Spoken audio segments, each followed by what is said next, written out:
బహుశా వినుండొచ్చు. Advocate, Congress party నాయకుడు, వారి యొక్క తండ్రి గారు మన మహాసభకు కేవీ రమణయ్య గారు మహాసభకు అధ్యక్షులుగా పనిచేస్తుంది. వారి యొక్క సహచరిని చిదానంద కుమార్ అని అడ్వకేటు. తెలంగాణ రాష్ట్ర సమితి ఏర్పడ్డప్పుడు పార్టీ ఫౌండర్లో తను కూడా కీలకంగా పనిచేసినటువంటి రాష్ట్ర కార్యదర్శి హోదాలో ఉన్నది. 2004 ఎలక్షన్లకు ఎలక్షన్ కమిటీలో టికెట్లు అనౌన్స్ చేసే దాంట్లో తను కీలకంగా పనిచేస్తుంది. వారి భార్య అంటే తను వృత్తిరీత్యా న్యాయవాది. అలాగే ఈరోజు మంచిర్యాల సీట్ కోసం కాంగ్రెస్ పార్టీలో యాస్పిరెంట్గా ఉన్నాడు. అదే కాకుండా ఇండిపెండెంట్గా శాసనసభ్యులుగా పోటీ చేస్తే ఇప్పుడు చెప్పినా మనం ఏ కులం వాళ్ళు ఎక్కువ ఉంటే అక్కడ ఓట్లు పడుతుంది. ఏ కులం చూడలే 34,000 ఓట్లు సాధించినటువంటి గొప్ప నాయకుడు. దాన్ని మాట్లాడుతూ విజ్ఞప్తి వస్తుంది. ధన్యవాదాలు.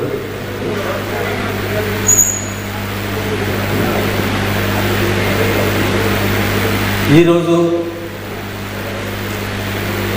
వైశ్య వికాస వేదిక ఆధ్వర్యంలో మిత్రులు, సోదరులు, ఉద్యమకారులు శ్రీ కాతం సత్యనారాయణ గారు నిర్వహించిన ఈ కార్యక్రమం వైశ్యుడు ఆత్మగౌరవం అనే అంశం మీద మనందరినీ ఇక్కడ పిలిచి ఈ వేదిక ద్వారా మన ఆలోచనను, అభిప్రాయాలను తెలుసుకొని మనం వైశ్యులు సామాజికంగా, రాజకీయంగా ఎలా ఎదగగలుగుతాం అనే అంశం మీద ఒక అవగాహన రావడానికి కోసం ఏర్పాటు చేసిన ఈ కార్యక్రమం గురించి నేను ప్రత్యేకంగా సత్యనారాయణ గారికి హృదయపూర్వక అభినందనలు తెలియజేస్తాను. ఇంతవరకు మాట్లాడిన వివిధ రంగాల వైశ్య పెద్దలందరికీ కూడా వారి అభిప్రాయాలను గౌరవిస్తూ, వాళ్ళ ఆలోచనలు గౌరవిస్తూ, నేను నా అభిప్రాయాలు, నా ఆలోచనలు కూడా మనం సమాజంలో ఒక గుర్తింపు పొందే విధంగా ఏ విధంగా ఎదగలుగుతాం అనే దాన్ని ఎల్లవేళ మనం మన మనసులో ఉంచుకోవాలి. ముఖ్యంగా వైశ్యులు అంటే కరివేపాకు ఎంత ప్రాధాన్యత ఉన్నదో మన వైశ్యులకు ఎంత ప్రాధాన్యత ఉన్నదో. ఇక్కడ మనం ఆలోచించాల్సింది ఏంటంటే మన ఆత్మగౌరవాన్ని కాపాడుకోవడం కోసం ఎవరో వచ్చి మనల్ని గౌరవిస్తే మన ఆత్మగౌరవం ఇనుమడిస్తుంది అనేది కరెక్ట్ కాదు. మన వ్యక్తిత్వము, మన ఆలోచన సరళి, మన ఆహాభావాలు మన ఆత్మగౌరవాన్ని కాపాడుతాయి.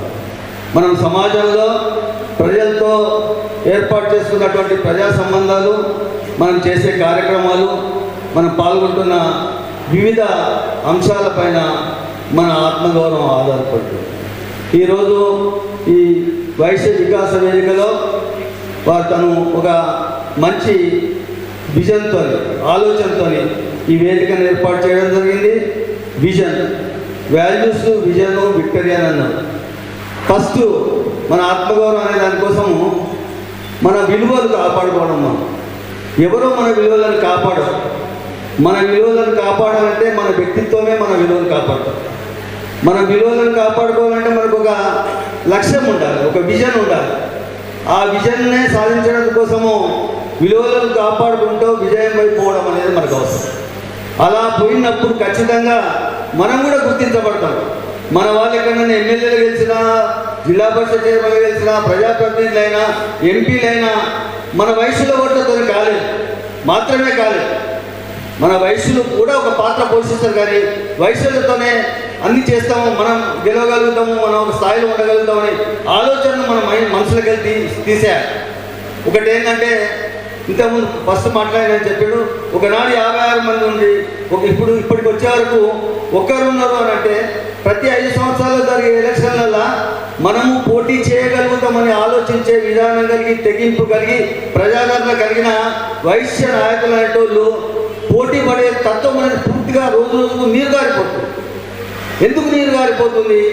ఇంతకుముందు మన సోదరు సత్యనారాయణ చెప్పినట్టు మనము ఇంతకుముందు ఒకరు అన్నారు అంటే అన్ని పార్టీల నుంచి నిలబడితే ఎట్లా అని అన్నారు.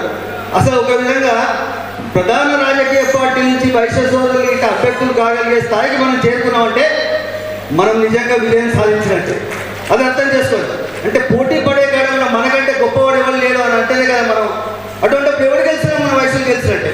అంటే వయసులకు ఎక్కడ కూడా వయసులు 4-5% కంటే ఎక్కువ లేనప్పుడు 3 పార్టీలో 4 పార్టీలో ఉన్న వాళ్ళు అందరు అభ్యర్థులు మనమే ఉన్నాం అంటే ప్రజాదరణ మొత్తం మనకున్నట్టే.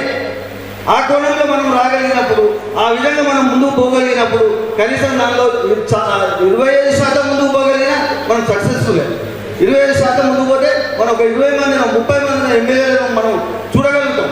అంటే నేను దీనికోసం ఎందుకోసం చెప్తున్నా కదా అంటే దయచేసి ప్రతి ఒక్కరు కూడా మనకున్న బలహీనతలు ఏంటి, మన బలం ఏంటి, మన బలం చూసుకొని ముందు పోడు కాదు, మన బలహీనతలను చూసుకొని బలహీనతలను మనం ఎట్లా ఓవర్కమ్ కావాలని ఆలోచించినప్పుడే మనకు బలం అవుతాం. ఆ బలహీనతలు ఏంటి కదా అంటే మనము సేవాభావం మనది, దాన ధర్మాలు మనది, కానీ నాయకత్వ పటిమ మనకు లేదు. నాయకత్వ పటిమ ఎలా పెంచుకోవాలి? ఈ సేవాభావం కానివ్వండి, దాన ధర్మాలు కానివ్వండి చేసే క్రమం లోపల మన ఐడెంటిటీని కోల్పోతూ, మన ఐడెంటిటీని ఎప్పుడు కోల్పోతాము? మనం ఇంకో నాయకుడికి సరెండర్ అయినప్పుడే మన ఐడెంటిటీ కోల్పోతాం. ఇక్కడ మన దగ్గర ఉన్న బలహీనత ఏంటంటే మన లోపల ఉన్న చిన్న నాయకుడినైనా పెద్ద నాయకుడినైనా మనం గౌరవించేదానికంటే ఎక్కువ మనం పరాయి పార్టీలలో ఉన్న పరాయి కులాలలో ఉన్న వాళ్ళను గౌరవించడానికి మనం ప్రాధాన్యత ఇస్తాం. నేనంటే పరాయి వాళ్ళని గౌరవించేటప్పుడు వాళ్ళకంటే చిన్నవాడైన మనవారిని కూడా గౌరవించినప్పుడే మన గౌరవాన్ని మనం పొందదు. అది చాలా అవసరం. అలాంటి బలహీనతలను పోగొట్టుకొని బలవంతులైనప్పుడు మనకు ఖచ్చితంగా అధికార పార్టీ కానివ్వండి, ప్రతిపక్ష పార్టీ కానివ్వండి, ఎవరైనా కానీ ఖచ్చితంగా వీడు కూడా ఒక మగోడేరా, వీడికి కూడా మనం గుర్తించాలి, వీళ్ళటువంటి వాళ్ళని మన దగ్గర పెట్టుకున్నారంటే మన పార్టీకి లాభం జరుగుతుంది, వీళ్ళకి కూడా గుర్తించి పదవులు ఇవ్వాలి, టికెట్లు ఇవ్వాలని ఆలోచన వస్తుంది. ఇంకొకటి ఏంటంటే సమస్యల పట్ల మనం ఇంకో బలహీనత ఏంటంటే మనకు ఏ అధికార పార్టీ మనల్ని గుర్తించదు. డొనేషన్స్ కావాలంటే మనం అడుగుతుంది, పనులు కావాలంటే మనం అడుగుతుంది, ఏ హెల్ప్ కావాలన్నా మనం అడుగుతుంది.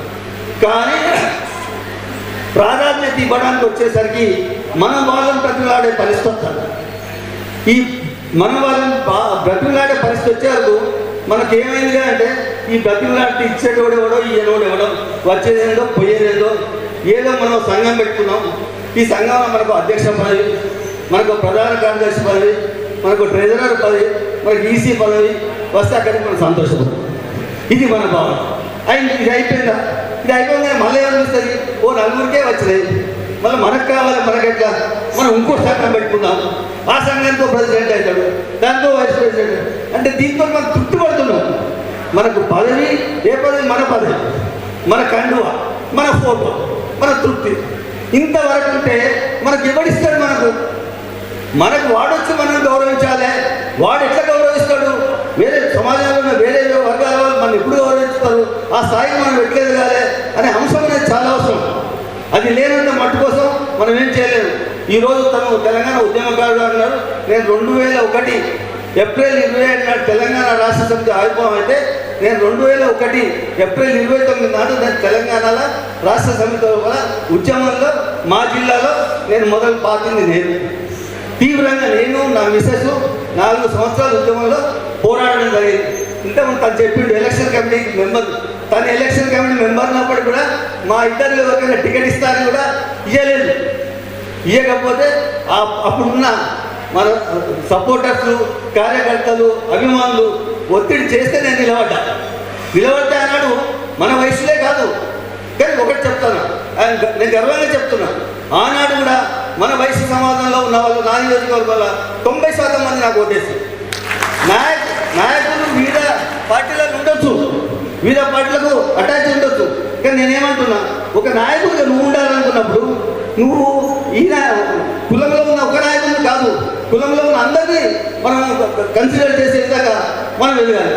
అప్పుడు ఖచ్చితంగా అరే ఆయన ఉన్నది, మనం ఈయనైతే మనోడే కదా, ఈయన ఓటేయాలనే భావన కలగదు. ఆ రకంగా కలగడం అనేది మనకు అవసరం. ఈ రకంగా నేను ఆనాడు 34,000 ఓట్లు సంపాదించాలంటే వయసులతో పాటు వివిధ వర్గాలు, ఉద్యమకారులంతా కూడా ఓటేస్తారు. ఈరోజు నేను ఈ వేదిక ద్వారా మన ఆత్మగౌరవాన్ని కాపాడుకోవడం కోసం మీ అందరినీ నేను కోరేదంటే మనం దీన్ని ఇంకా విస్తరణ చేయాలి. ప్రజల లోపల చైతన్యం ఉంటుంది. వయసు సోదరుల చైతన్యవంతం చేయాలి. చేసి మనం ఏ విధంగా మనం అధికారం సాధించడానికి, ప్రజాప్రతినిధులు గెలవడానికి ఏం చేస్తే బాగుంటుంది, కొంత మేఘోమతం చేయాలి, కొంతమంది ముందుకు రావాలి. ఇది గ్రాస్ రూట్ లెవెల్ నుంచి రావాలంటే ప్రతి వయసు సోదరుడు వాళ్ళ పిల్లలను కూడా, వాళ్ళ నెక్స్ట్ జనరేషన్స్ కూడా నాయకత్వ పోగడలు పోవడానికి తగిన విధంగా మనం ప్రోత్సహించాలి. మన బిజినెస్కు, ఉద్యోగానికి మాత్రమే మనం కన్ఫైన్ అయినప్పుడు మనం ఎవ్వరు కూడా లీడర్గా కన్సిడర్ చేయరు. ఈరోజు నేను చెప్తున్నా, అమెరికాలో కానీ, వెస్టర్న్ యూరోపియన్ కంట్రీస్లో కానీ, ఆస్ట్రేలియా కానీ ఉన్నటువంటి రెడ్లు, వెల్మలు అక్కడి నుంచి ఇక్కడ వాళ్ళ కమ్యూనిటీ నాయకత్వాలు పెద్ద అవడం కోసం వాళ్ళు ప్రోత్సహిస్తున్నారు. మరి అది మన దగ్గర ఎందుకు లేదు? మన దగ్గర లేదు. రావాలి. ప్రతి చోట, ప్రతి స్టేజ్లో మన నాయకత్వాలు కూడా బలపడాలనే విధంగా మన వయసు సోదరులు ఏ స్థాయిలో ఉన్నా కూడా ప్రోత్సాహం చేస్తే తప్పకుండా మన ఆత్మగౌరవాన్ని కాపాడుకోగలుగుతాం. మన హక్కులను బై డిమాండ్ పొందగలుగుతాం. అడుక్కొని పొందొద్దు. రుబాబుగా యాజ్ అ రైట్ మనం చూసి మనకి ఇవ్వడం అవసరం అని వాళ్ళు భావించే విధంగా మనం సాధించుకున్నప్పుడే నిజంగా మనము సరి అయిన వయసు సోదరులు అవుతాము. ఆనాడు మహాత్మా గాంధీ కానివ్వండి, పొట్టి శ్రీరాములు గారు కానివ్వండి, వాళ్ళు ఎవరో నాయకుడు వచ్చేది అని ఆలోచించకుండా ఉద్యమంలో పోలేదు, ప్రజారంలో పోలేదు. మనం కూడా వాళ్ళని ఆదర్శంగా తీసుకొని మనం కూడా ఆ కోణంలో పోతేనే తప్పకుండా మనం సాధిస్తాం హక్కులు. నాకు ఈ అవకాశం ఇచ్చినందుకు ధన్యవాదాలు. జై తెలంగాణ, జై వాసు. అన్న ధన్యవాదాలు. మీ యొక్క